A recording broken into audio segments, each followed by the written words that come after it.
اما بعد اعوذ باللہ من الشیطان الرجیم بسم اللہ الرحمن الرحیم وقولوا للناس حسنا صدق اللہ العظیم وصدق رسولہ النبی الکریم ان اللہ وملائکتہ یصلون علی النبی یا ایہا الذین آمنوا صلوا علیہ وسلموا تسلیما اللہم صل علی سیدنا و مولانا محمد معدن الجود والکرم وآلہ وصحبہ وبارک وسلم۔ حمد و صلاۃ کے بعد اللہ تبارک و تعالیٰ نے قرآن مجید میں فرمایا وَقُولُوا لِلنَّاسِ حُسْنًا، لوگوں سے اچھی بات کہو۔ لوگوں کے ساتھ جب گفتگو کرو تو حسین جملوں کے ساتھ گفتگو کرو، لفظوں کا جو خوبصورت ترین انتخاب ہو اس کے ساتھ لوگوں سے بات کرو۔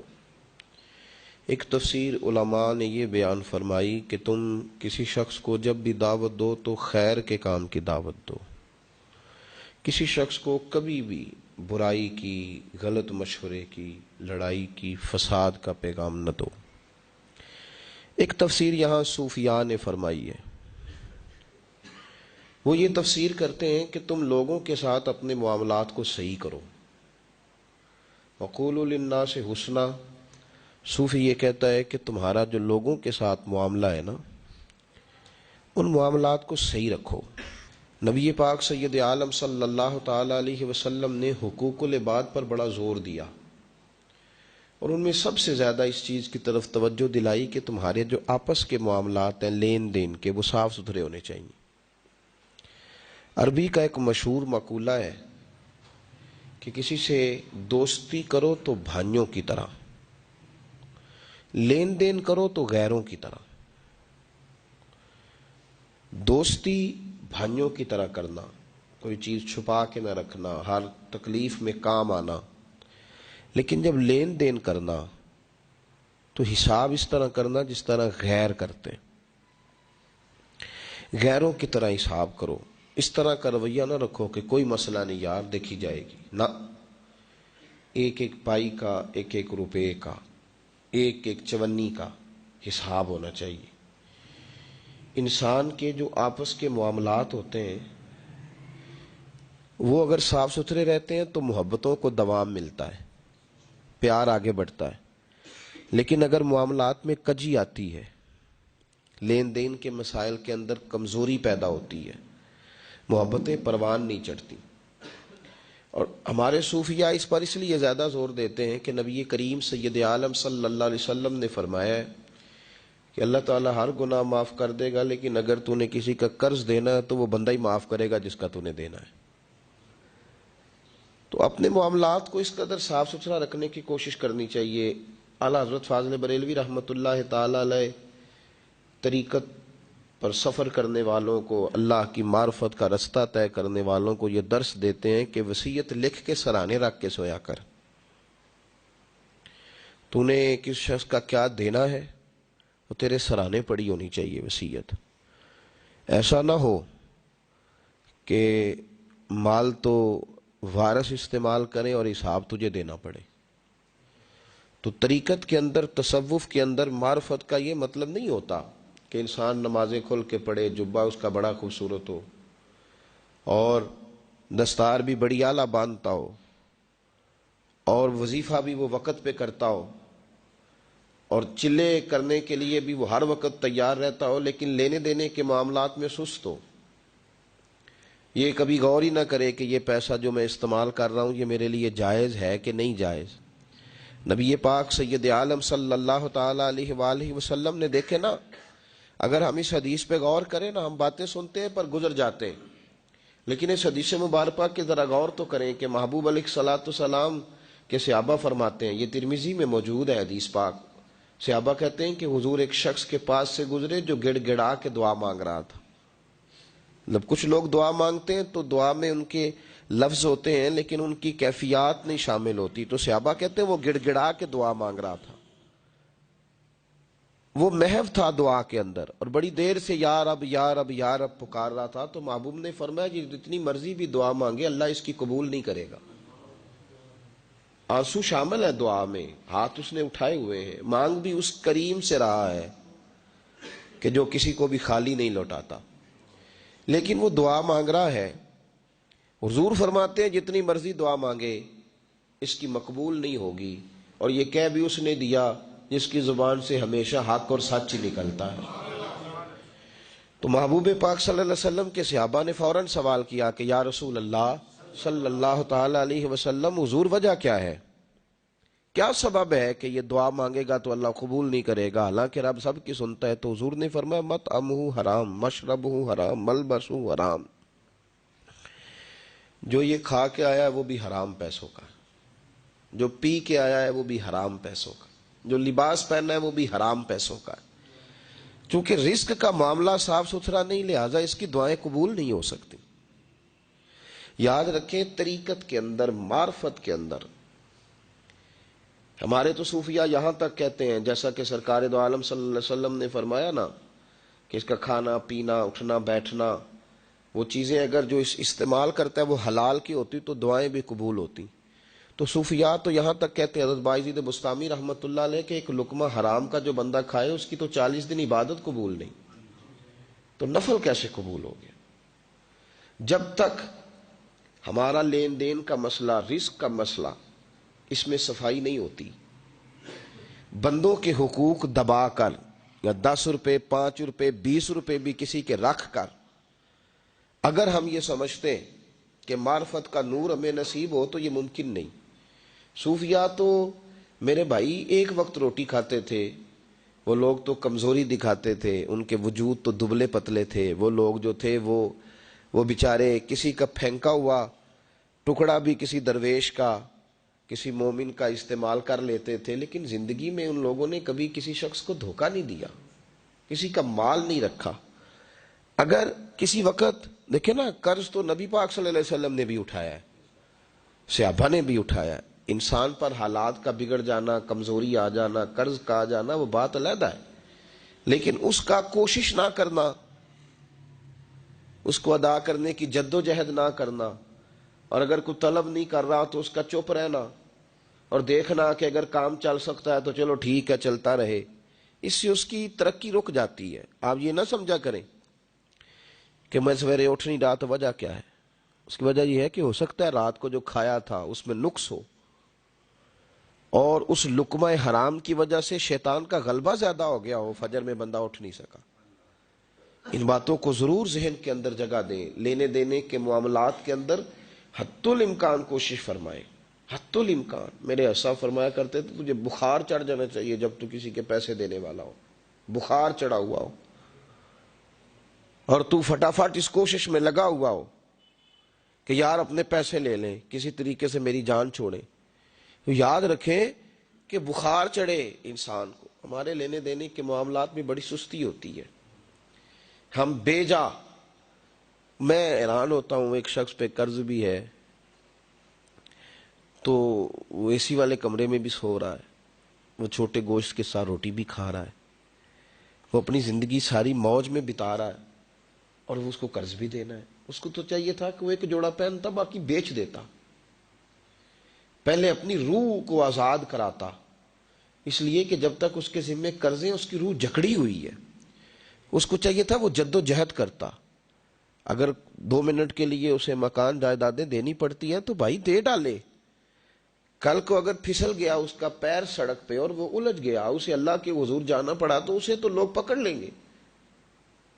اور ہمارے ہاں تو مسائل بھی وارث جو ہوتے ہیں نا، وارث، ان کا تو کام ہی بڑا انوکھا ہے۔ اگر تو نہیں نہ دے سکا پیسے تو بیٹے سے تو کیا امید رکھتا ہے، بیٹا کس کا ہے؟ تو اگر تو نے نہیں دیے تو بیٹا کیا بڑا نفیس ہے، فٹافٹ دے دے گا۔ ناراض تو نہیں ہو جائیں گے آپ حضرات؟ میرے بھائی ہیں، آپ ذرا میری بات پہ غور کریں، اگر میں قرض کسی کا دبا کے بیٹھا ہوں پیسہ، تو بیٹا کس کا ہے؟ میرا ہی ہے نا۔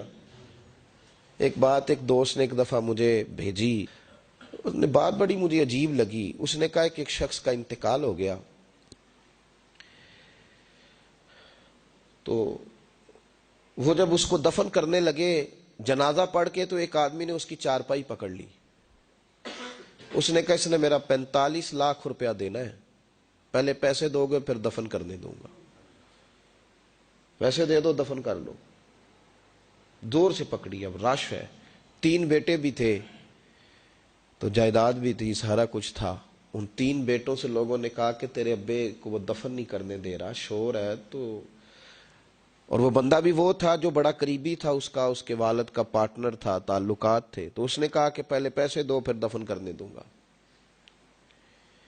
اب وہ 3 بیٹے کہنے لگے کدھر سے پیسے دیں، 45 لاکھ ہی کہہ دیا ہے، ہمیں تو ابا نے کوئی نہیں بتایا، حالانکہ جائیدادیں ہیں، مکان ہے، سارا کچھ ہے، تو بھائی ہم کدھر سے دیں؟ چلو 2-4 لاکھ کی ٹھیک ہے، وہ تھوڑا سا کرے نرم رویے کو تو ہم کرتے ہیں، شور تو ہے، لیکن کدھر سے دیں 45 لاکھ؟ جب بات بہت تیز ہو گئی، شور ہو گیا، وہ انسان مجنون بن کے اس نے چارپائی تھامی ہوئی ہے، کہتا نہیں پہلے پیسے دو گے پھر دفن کرنے دوں گا۔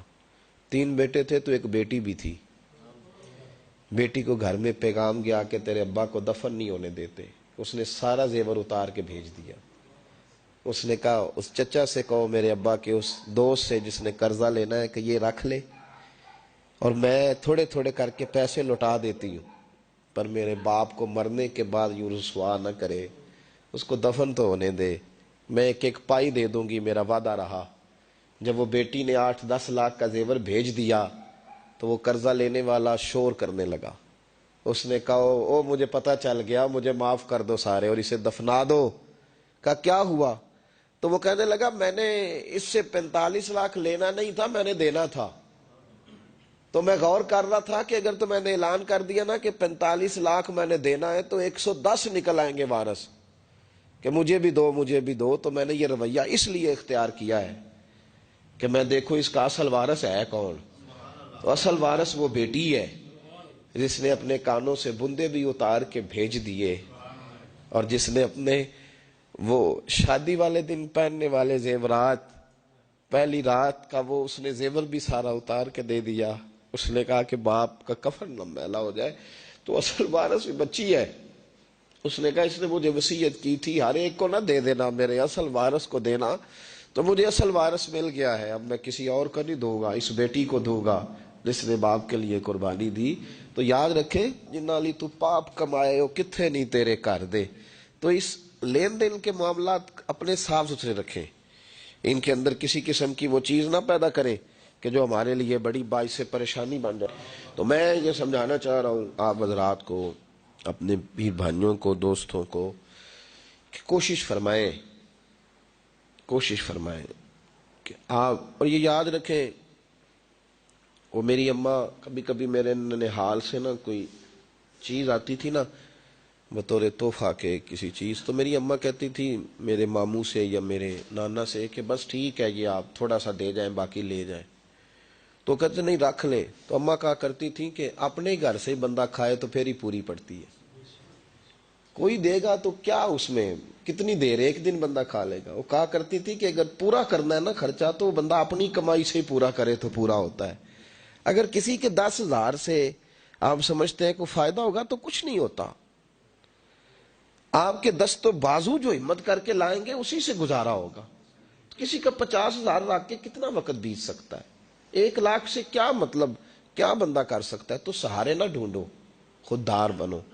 طریقت میں، تصوف میں خودداری، ترمذی شریف کی ایک حدیث ہے مجھے بڑی پسند ہے، میں سمجھتا ہوں یہ حدیث اگر لوگ سمجھ جائیں نا تو بات بن جائے۔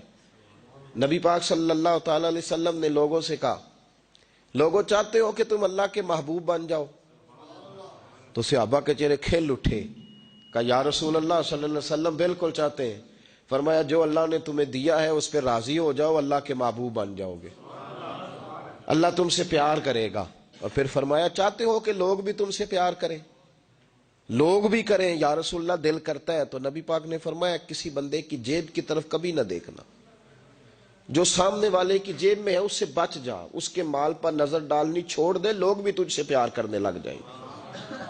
لوگوں کے مال کی طرف نہ دیکھ۔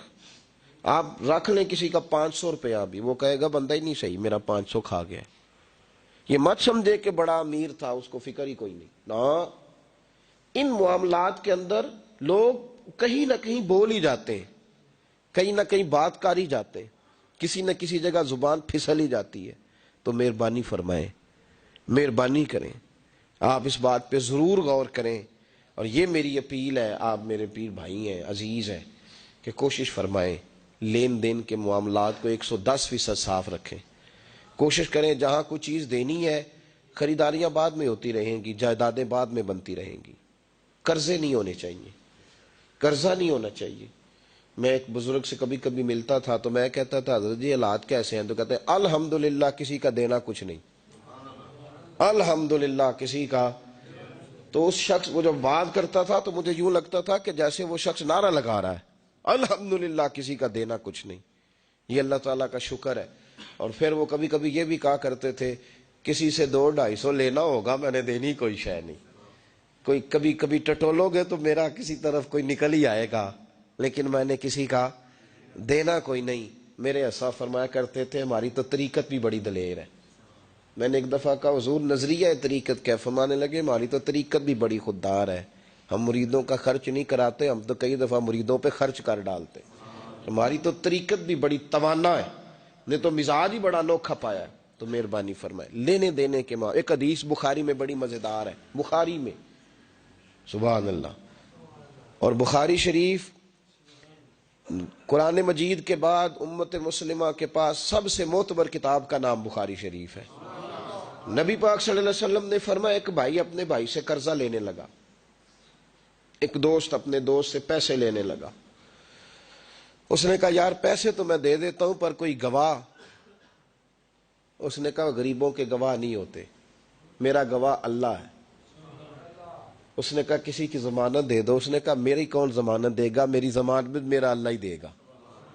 وہ بات ہو گئی 1000 دینار، اس کو بات بڑی پسند آئی، کہا اللہ کے نام پر تو کہتا ہے، اللہ بھی گواہ ہے ہمارے درمیان اور اللہ ہی ضمانتی ہے، تو لے لے پیسے۔ 1000 دینار دے دیے۔ اب وہ بندہ دریا کے پار چلا گیا۔ محنت، یہ دیکھیں اب اس حدیث سے آپ درس دیکھیں، یہ حکایت نہیں، یہ میرے رسول پاک کا بیان کیا ہوا فرمان ہے۔ اس کی صداقتوں پہ دیکھیں، اور بخاری کی حدیث کے جملے کتنے حسین ہیں۔ نبی پاک صلی اللہ علیہ وسلم نے فرمایا وہ جس نے پیسے لیے بطور قرضہ وہ دریا کے پار چلا گیا، محنت مزدوری کرتا رہا، جب مقررہ وقت آیا تو اس نے 1000 دینار جو وعدہ کیا تھا کہ فلاں تاریخ کو دے دوں گا، اس تاریخ کو اس نے 1000 دینار لیے اور دریا کے کنارے پہنچ گیا کہ مجھے کشتی ملے تو میں اس تک پہنچاؤں۔ لیکن اس نے اتفاق کہ اس دن کشتی کوئی نہ ملی، بڑا انتظار کیا، کشتی کوئی نہ ملی۔ اس نے ایک لکڑی لی، لکڑی کو اندر سے پھاڑا، موٹی لکڑی ہوتی ہے نا بانس کی طرح، اس کے اندر سوراخ بن جاتا ہے، جگہ بن جاتی ہے۔ اس نے اندر سے اس کی کھدائی کی، اس کے اندر اس نے 1000 دینار رکھا اور ایک رکا رکھا کہ بھائی میں پہنچنا چاہتا تھا لیکن مجھے کشتی نہیں ملی تو میں 1000 دینار رکھ رہا ہوں، جس رب کی ضمانت پر میں نے لیے تھے مجھے امید ہے رب تجھ تک پہنچا دے گا، مجھے امید ہے اللہ پہنچا دے گا تیرے تک، مجھے امید ہے رب پہنچائے گا۔ یہ کہہ کہ اس نے اس کو بند کیا کسی کپڑے کے ساتھ اور بند کر کے دریا میں ڈال دیا۔ اب وہ انتظار کرنے لگا، وہ جو شخص تھا وہ بھی کنارے آیا کہ آج اس کا وعدہ ہے، اس نے آنا ہے۔ دینے والے کو ٹینشن ہوتی ہے تو میرے خیال ہے لینے والے کو بھی بہت زیادہ ہی ہوتی ہے کہ آج لینے۔ وہ آ گیا کنارے پہ کہ آج پیسے آنے، لیکن کوئی شے نہ آئی۔ ایک لکڑی بہتی ہوئی آئی تو اس نے اٹھائی لکڑی کا، چلو پیسے نہیں ملے تو ایندھن تو ملا ہے نا، گھر جا کے لکڑی جلا کے روٹی تو پکائیں گے نا۔ وہ لکڑی اٹھا کے گھر لایا، گھر لا کے جب اس کو چھیلا، توڑنے لگا کہ ٹکڑے کر کے اس سے آگ جلاتا ہوں، اس نے کھولی تو اندر سے رکا بھی نکل آیا اور 1000 دینار بھی نکل آیا۔ رب کریم کا انداز دیکھو کہ دریا کتنا چوڑا ہوتا ہے اور جو کاغذ ہوتا ہے وہ پگھل جاتا ہے دریا کے اندر، لفظ مٹ جاتے ہیں، لیکن ہر چیز کو بحفاظت میرے رب کریم نے پہنچا دیا۔ اس نے جب اس کو کھولا نا تو 1000 دینار بھی نکل آیا، مقررہ وقت پہ اسے پیسے بھی مل گئے، وہ بڑا راضی ہوا۔ اب یہ بندہ آیا کچھ دنوں کے بعد دوبارہ 1000 دینار کا اور بندوبست کر کے لایا، پتہ نہیں اس تک پہنچے کہ کہیں گم ہو گئے۔ 1000 دینار کا اور بندوبست کر کے لایا۔ معصوم آمنہ، حبیب کبریا، سید کون مکان صلی اللہ علیہ وسلم کس حسن کے ساتھ اپنی امت کو حسین اخلاق سکھا رہے ہیں۔ نبی پاک علیہ السلام فرمانے لگے غلاموں، ایک اور 1000 دینار لے کے دروازے پہ آیا اور دستک دے کے کہنے لگا میرا رب گواہ ہے کہ میں نے کوشش کی تھی پر مجھے کشتی نہیں ملی، میرا رب گواہ ہے کہ میں نے ہمت کی تھی پر موقع نہیں ملا. اللہ جانتا ہے جس رب کی ضمانت پہ میں نے تجھ سے پیسے لیے کہ میری کوشش پوری تھی پر موقع نہیں ملا, میں آیا ہوں پیسے رکھ لے. اس نے کہا اگر اللہ تیرے اور میرے درمیان گواہ تھا پھر وہ کریم بھی بڑا ہے. تو نے دریا میں ڈالے تھے تو رب کریم نے با حفاظت مجھے پہنچا بھی دیے, اور تیری عزتوں کو اس نے برقرار رکھا ہے. میرے دل میں تیری گویا قدر بڑھ گئی ہے. او بھائی, جو رب کریم پہ بھروسہ کرے, جو اللہ پہ بھروسہ کرے اور ارادہ کرے. اور اسی طرح کی ایک اور حدیث سیاستہ میں موجود ہے. نبی پاک صلی اللہ علیہ وسلم نے فرمایا ایک بندے کا ارادہ تھا قرضہ دینے کا, اس کا پروگرام تھا واپس کروں گا پیسے, محنت کر رہا تھا, جدوجہد کر رہا تھا, کوشش تھی, وہ نیت اس کی صحیح تھی, دبانے کا 1% بھی ارادہ نہیں تھا, کوشش جاری تھی, ہمت کر رہا تھا, فوت ہو گیا. یا رسول اللہ اب کیا بنے گا؟ اگر صوفیاء اس حدیث پہ وجد کرتے, وجد آتا ہے ان لفظوں پہ, اب کیا بنے گا؟ تو میرے محبوب فرمانے لگے قیامت کے دن اللہ اپنی رحمت سے اس کے قرضے ادا فرما دے گا. دیکھو اتنا بھی کوئی خوش نصیب ہے جس کی اللہ قرضے ادا کرے, اتنا بھی کوئی خوش قسمت ہے رب جس کے قرضے دے. اللہ کہے مجھ سے لے لے, چل یار رہنے دے. او بھائی ان لفظوں کو دیکھیں نا, جس مبارکہ میں سرکار دو عالم صلی اللہ علیہ وسلم نے فرمایا قیامت کے دن 2 بھائی, ایک بھائی پہلے انتقال کر گیا, ایک بعد میں فوت ہوا. جو پہلے چلا گیا اس کے کچھ حقوق بعد والے نے دینے تھے, سمجھ لے کچھ قرضے تھے. اب وہ پہلے فوت ہوا, اسے بعد میں احساس ہوا, اس نے کوشش بھی کی, معافیاں بھی مانگی, لیکن اب وہ فوت ہو چکا تھا. تو نبی پاک صلی اللہ علیہ وسلم فرماتے ہیں قیامت کے دن کیونکہ یہ معافیاں بھی مانگتا رہا, توبہ بھی کرتا رہا, بڑی اس کو صحیح احساس ہو گیا, ندامت والی توبہ کی, لیکن اب جس کا حق تھا وہ تو فوت ہو گیا, اب کیا کرے؟ تو محبوب فرمانے لگے فوت ہوگا نا, جس نے دینے تھے پیسے, جس کے ذمے حقوق تھے, لیکن وہ جس کے دینے تھے وہ تو چلا گیا, سمجھ لیں کوئی وارث بھی نہیں. تو فرمایا جب یہ فوت ہوگا تو قیامت کے دن جو پہلے فوت ہوا تھا وہ مقدمہ کرے گا کہ یا اللہ اس نے میرا مال دبایا, میرے پیسے لے کے دے. تو رب کریم فرمائے گا چل یہ بڑیاں معافیاں مانگتا رہا, اسے معاف کر دے. اللہ فرمائے گا, وہ کہے گا نہیں یا اللہ مجھے بڑا ستایا, مجھے بڑی تکلیف دی, میرے حقوق ضائع کیے, میں نہیں معاف کرتا. تو رب کریم فرمائے گا ذرا اوپر اٹھنا, چل بعد میں بات کرتے ہیں, اٹھ تو صحیح. وہ جنت میں ایک محل بنا ہوا ہے, ذرا اس کی طرف تو نظر ڈال. اس نے نظر ڈالی تو یہاں تو کوئی اچھا انجینئر بنائے کوئی مکان تو نظر جو ہے وہ ہٹتی نہیں. تو جس مکان کو رب تیار فرمائے, جس کو اللہ بنائے, اس سے نظریں کیسے ہٹتی ہوں گی؟ اس نے دیکھا تو دیکھتا ہی گیا, دیکھتا ہی گیا. عرض کرنے لگا مولا یہ کس کا مکان ہے؟ تو محبوب علیہ السلام فرماتے ہیں رب کریم نے فرمایا اس کا ہے جو اس کی قیمت دے گا. کہ یا اللہ کون قیمت دے گا؟ فرمایا تو بھی دے سکتا ہے. یا اللہ میں غریب فقیر, میں کیسے قیمت دوں؟ تو اللہ فرمائے گا چل تو اپنے بھائی کو معاف کر دے, میں محل تجھے دے دیتا ہوں, تو معافی دے دے, محل تیرا ہوا.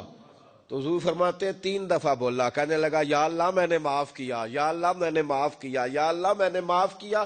تو اللہ فرمائے گا پھر بھائی کا بازو پکڑ, وہ ایک محل نہیں, وہ ایک ہی نقشے کے 2 بنائے ہوئے ہیں, اس کا بازو پکڑ, دونوں جنت میں چلے جاؤ, میں نے تم دونوں کے لیے گھر بنا دیا ہے. تو اپنے معاملات صحیح کرنے کی کوشش کریں, اپنے معاملات صحیح کریں. ہم اس سلسلہ عالیہ میں داخل ہیں کہ حضور غوث اعظم رضی اللہ تعالیٰ عنہ کے والد کا مشہور واقعہ ہے کہ بھوک لگی تھی تو دریا میں بہتا ہوا سیب کھا لیا تھا, سیب کھا لیا غوث اعظم کے والد نے. تو پھر کہنے لگے او ہو یہ میں نے کیا کیا. جس سمت سے وہ سیب آیا تھا وہاں جانے لگے, وہاں ایک باغ تھا, پیچھے جا کے ٹہنیاں جھکی ہوئی تھیں, تو یہاں سے سیب آیا. باغ کے مالک بھی بزرگ تھے, ان سے جا کے کہا غلطی سے کھا لیا ہے, معافی مل جائے. انہوں نے کہا معافی اتنی جلدی نہیں ملتی. کیسے ملے گی؟ فرمایا 12 سال مالی بن کے میرے باغ کی نوکری کر. تو خدمت کرنے لگے. تو حضور غوث اعظم کے نانا جی کہتے ہیں بچہ مجھے بھا گیا, کہنے لگے حضور چلے معاف کر دیں اب. تو کہا معافی نہیں ملے گی, میری ایک بیٹی ہے, آنکھوں سے اندھی ہے, آنکھوں سے اندھی, کانوں سے بہری, زبان سے گونگی اور پیروں سے لنگڑی, اس سے نکاح کر, پھر معافی ملے گی. کھایا کیا؟ ایک سیب. تو حضور غوث اعظم رضی اللہ تعالیٰ عنہ کے والد کہنے لگے مجھے گوارا ہے, آپ کر دیں نکاح, پر وعدہ کریں مجھے معاف کر دیں گے نا؟ تو کہتے ہیں نکاح ہو گیا. جب پہلے دن میں حجلہ عروسی میں داخل ہوا تو میں نے پلنگ پر کوئی معذور نہیں، جنت کی حور کی مثل عورت بیٹھی دیکھی، اور جس کا حسن بتاتا تھا کہ چہرے سے زیادہ باطن میں اللہ نے روشنی عطا فرمائی ہوئی ہے۔ فرماتے ہیں میں نے اس کے قریب جا کر تو کون ہے؟ مجھے تو کچھ اور بتایا گیا تھا۔ فرمایا تجھے بتایا گیا تھا کہ آنکھوں سے اندھی ہے، اس لیے کہ کبھی غیر محرم کا چہرہ دیکھا ہی نہیں، کانوں سے اس لیے بہری ہے کہ کبھی غلط بات سنی نہیں، کسی غلط کے پاس بیٹھی نہیں، اور زبان سے اس لیے کہ گنگی ہے کہ غلط جملہ کبھی نہیں نکلا، یا اللہ کا قرآن نکلا ہے یا محمد عربی کا درود و سلام نکلا ہے، غلط جملہ نہیں نکلا۔ اور ٹانگوں سے اس لیے لنگڑی ہے، کسے اپنے باپ کے گھر کا رستہ تو آتا ہے، سوائے اس کے گلی کا اور کوئی موڑ نہیں جانتی، اس نے پاکیزگی سے وقت گزارا۔ حضور غوث اعظم کے والد کہتے ہیں میں اپنے لین دین کے معاملات سیدھے کرنے گیا تو سادات کے گھر کی حور مجھے ملی، اور جب میں اس حور سے ملا تو پھر رب نے مجھے عبد القادر جیلانی جیسا بیٹا عطا فرمایا، غوث پاک جیسا بیٹا دیا۔ تو گئے تو معاملات سیدھے کرنے تھے، تو اللہ نے ولایت کے امام کا باپ بنا دیا۔ تو مہربانی فرمائے اپنے معاملات میں توانائی پیدا کریں۔ کچھ لوگ ایسے ہوتے ہیں جن کا مال مثل مملکت کے ہوتا ہے۔ اعلیٰ حضرت رحمۃ اللہ علیہ نے پیر کے حقوق میں یہ لکھا ہے کہ اس کے مرید کا مال اسی طرح ہے جس طرح اس کا اپنا ہے، لیکن ساتھ اشارہ بھی دے دیا ہے کہ چاہیے یہی کہ وہ بھی احتیاط ہی کرے، وہ بھی احتیاط ہی کرے، پرہیز ہی کرے، کوشش کرے۔ اور آپ فرماتے ہیں چونکہ باپ کی حیثیت رکھتا ہے تو ضروری تو نہیں نا باپ بیٹے کی کمائی کھائے، کبھی کبھی بیٹے بھی باپ کی کھا ہی لیتے ہیں، اس طرف بھی توجہ کر لے، کوئی حرج نہیں۔ اپنے معاملات کو صحیح رکھے، لینے دینے کے معاملات کے اندر کبھی کمی نہ لائیں۔ یہ چیز اگر پیدا ہو جاتی ہے نا تو آپ یقین کریں کہ وقار ہی تو انسان کے پاس ہوتا ہے، وہ ضائع ہو جاتا ہے تو نقصان ہوتا ہے۔ تھوڑے میں وقت گزاریں، بڑی مزیدار زندگی ہوتی ہے انسان کی، جس زندگی میں انسان کے پاس وقار اپنا ہوتا ہے وہ زندگی بڑی حسین ہوتی ہے، بڑی مزیدار ہوتی ہے۔ ہماری مسجد میں ایک شخص آئے، کچھ دن انہوں نے وقت گزارا تو مجھے بعد میں کہنے تہاڈی مسجد سے سکون بڑا ہے، کھپ کوئی نہیں، لڑائی کوئی نہیں، کوئی کسی قسم کا میں نے وہ نہیں دیکھا۔ آپ یقین کریں یہاں 4 اساتذہ کام کرتے ہیں اور کئی سالوں سے کرتے ہیں، ہم نے کبھی استادوں کی لڑائی بھی نہیں ہونے دی، ورنہ مدرسوں میں جھگڑے چلتے ہیں۔ تو مجھے کہنے لگے جی یہاں لڑائی کوئی نہیں۔ میں کہ اس واسطے کسی کو مالدار بندہ چیئرمین ہی نہیں بنایا کہ جو کہے کہ یہ کیسے ہو گیا، یہ کھانسے کیوں ہیں، یہ اٹھے کیوں ہیں، یہ بیٹھے کیوں ہیں۔ یہاں اللہ نے حسن اس لیے دیا ہے کہ الحمدللہ یہ ایک کونا تو ضرور ہے لیکن اللہ نے بڑا سکون عطا فرمایا ہوا ہے۔ تو یہ اس وقت ہوتا ہے جب آپ کسی سے کچھ لیتے ہیں تو پھر آپ کو اس کے نخرے بھی برداشت کرنے پڑتے ہیں، پھر آپ کو دیکھنا بھی پڑتا ہے، اس کے آنے پہ کھڑے بھی ہونا پڑتا ہے۔ تو اس لیے لین دین کے معاملات کو 110% صحیح رکھیں۔ یہ میری وصیت نہیں آپ حضرات کو، اس کو میرا حکم سمجھیں، حکم سمجھیں اس کو۔ اور آپ قطعی طور پہ میری پیر بھائیوں سے گزارش ہے کہ لین دین کے معاملات کو چھوڑ دیں سارا کچھ۔